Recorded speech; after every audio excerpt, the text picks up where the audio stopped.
Hello, friends. Greetings from Train for SSB. I've been talking about the importance of hobbies and interests in our lives, especially in the services. How one utilizes one's leisure time does reflect upon his her personality.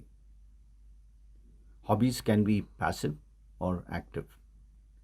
हम cricket देखते हैं या हम cricket खेलते हैं. We listen to music or we play music, as in playing a guitar, drums, singing, etc. Many of you have shared your hobbies with me, and some I have shared on this channel. Today, I would like to share the hobby of solving Rubik's Cube by Harshit Singh, an aspirant, which is an active hobby. Enjoy, like, and subscribe. Share your hobbies with us in our blog. Jai Hind. Hello, I'm Harshit, and I'll be talking about I'll be talking about Rubik's cube today. So let me first introduce you to the cubes which I have. This is a 2 by 2 cube, and this pyramidal structure here is called Pyraminx. This one here, one of the difficult ones, is called Megaminx, and this one here is called the 3D cube. It is very similar to the 3 by 3 cube, and if you know how to solve the 3 by 3 cube, you can easily solve the 3D cube. The only difference between 3 by 3 and the 3D cube is that in 3 by 3 we take the reference of colors, and in 3D we take the reference of sizes. Right, so let me proceed with how to tell you about solving this cube. Okay, so before we proceed, let me first introduce you to some of the terminologies. The face which faces me, this one, say for example, this face faces me, so this is the F. I call this as F. This face which is back on the back is called B. This is my right hand, so the face which is on right is called it's called R, and similarly the one on the left is called left. So the terminology is, if I say R, I have to rotate the face R clockwise, and if I say R dash, I have to rotate the face R anti-clockwise. Similarly for L clockwise, L dash, left face anti-clockwise. Similarly for face and the back, right? So this is an unsolved cube. I'll tell you how to go about it. Let me first tell you that, okay, I'll also mix it even more. So what I do first is I go with the white face. I make the white face first, and then I go layer by layer. So to make the white face, what I do is I join all the corners with their corresponding colors. So say for example, this is white and red. I'll join white and red.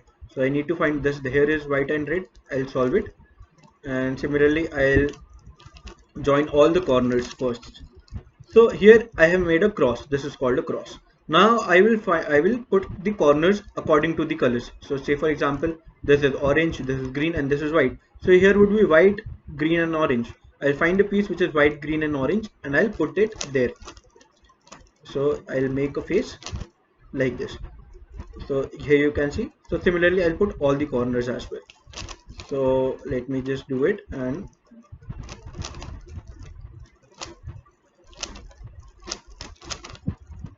here I have put all the faces. Now you can see the first face and the first layer is done. Now what I'll do is this is I have this I'll keep the unsolved face at the up and in the upper face. Now I will put these pieces. I will arrange these pieces over here.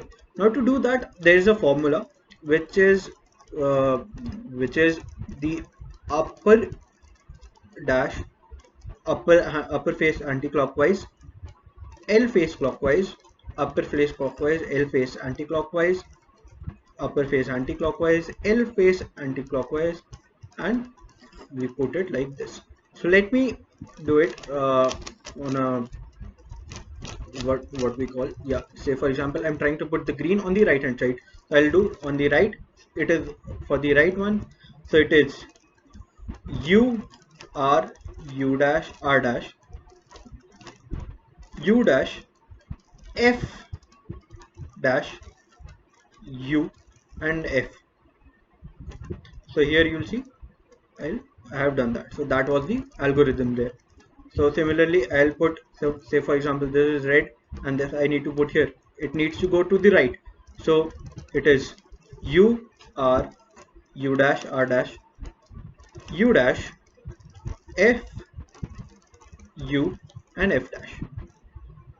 Okay. Similarly, I'll put all the faces here. Let me just do that quickly, and so that we go ahead.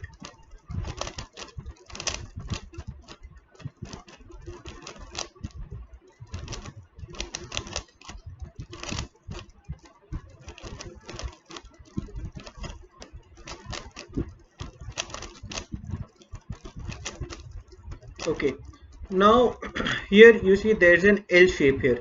If you see, ignore the corners, there's an L shape here. So what I do is I take these two faces and turn them clockwise. Okay, so R U dash R dash U, and both the faces back again. Now you see I have made a cross here with this face. So what I'll do is I'll take this, I'll keep it in front, and then I'll apply a formula which is R U dash R dash U dash R U2 and R. So again you'll see the cross is there, but the difference is that this face now faces me. So I'll repeat the same formula, R U dash R dash. Okay, I guess. Yeah.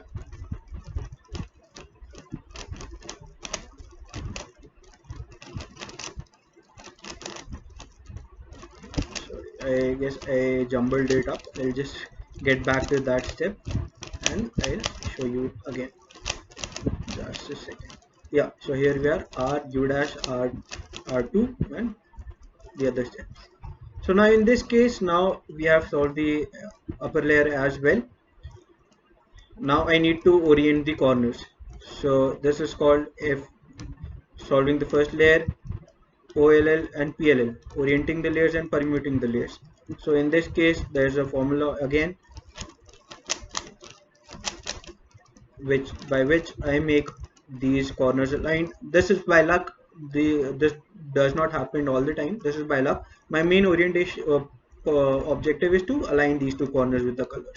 Similarly, I'll repeat the same formula again, and then the rest of the colors would be permitted in the same direction. Now if you see, only the center pieces are to be left to be placed correctly.